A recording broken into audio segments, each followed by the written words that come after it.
Sequoia here with Firehouse Education and this week's Ask Anissa video call-up. And this week, our question came into me via email and from Shirley. So Shirley says, "Hi Anissa, my art studio was affected by a firebomb in our building, the Winter Street Studios arson in Houston. And I've tried cleaning the oil paintings with soot sponges and Zep, only on the edges. They still smell terribly. I've taken them out of the studio and intend to vacuum them with a HEPA filter handheld vacuum and sponge them again. I am feeling like this is a futile effort. What do you suggest? I've gotten rid of most furniture except the metal things and moved into a different building. My paintings are sitting in the garage of my home. Thank you for any advice that you can give me." Well, first off, Shirley, I'm so sorry that that happened to you. I know that there were a lot of businesses that were affected, not only in your state, but in our state, in Seattle, in Portland area, with firebombing. And so even though there wasn't maybe actual damage physically done to their buildings, there's a lot of smoke. And so it did a lot of damage to items. And I can only imagine with your paintings where that's at. So I don't know how many paintings that you do have or whether or not they're framed. So I'm just going to answer your question, assuming that they are framed. So obviously the first thing that we would do in this scenario is a HEPA vac.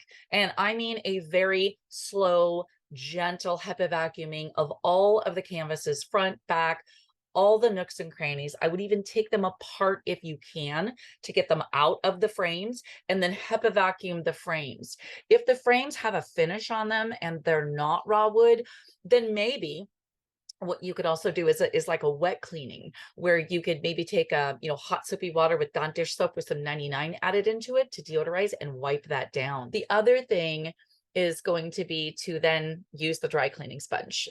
It really is magical. And if you've done those processes, and you're still having odor, then there's a couple of things that I would say. One is you've got to do these processes like with the most absolute minute detail possible.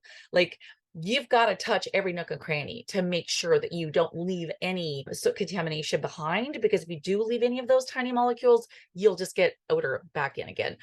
The other thing is, which I know I've already been emailing with you and such, but I wanted to let you know on the video and for all the audience watching that definitely using hydroxyl is huge. You had mentioned using ozone. I do not recommend that you use ozone on paintings with the acrylics and whatnot. It can really react badly. So I do not recommend that at all, as they can damage, ozone can damage the paintings. But I do highly recommend hydroxyl. And the particular hydroxyl machine, the only one that I have found to work and work very well, has been the Odor hydroxyl machine. It's just an incredible machine. Like I've gotten odor out of just about anything with these. So after going back through and HEPA vacuuming in great detail and very carefully using your dry cleaning sponge and maybe wet wiping off your frames of the paintings, then I would absolutely hydroxyl with the Odor machine your paintings. And you could do that like in your garage. You could do it which I'd be careful about because sometimes garages have odors themselves, right, from chemicals and whatnot. So maybe putting it like in a bedroom of your house or in a room that you could leave it set up and running for like a day or two would be really, really good. And I think that would probably take care of your problem, hopefully. All right. Well, I really hope, Shirley, that answered your question. Great. I really appreciate when I get emails and Ask Anissa questions from homeowners, because I understand you're not in the industry. You're a business owner that was just affected by our industry, sort of.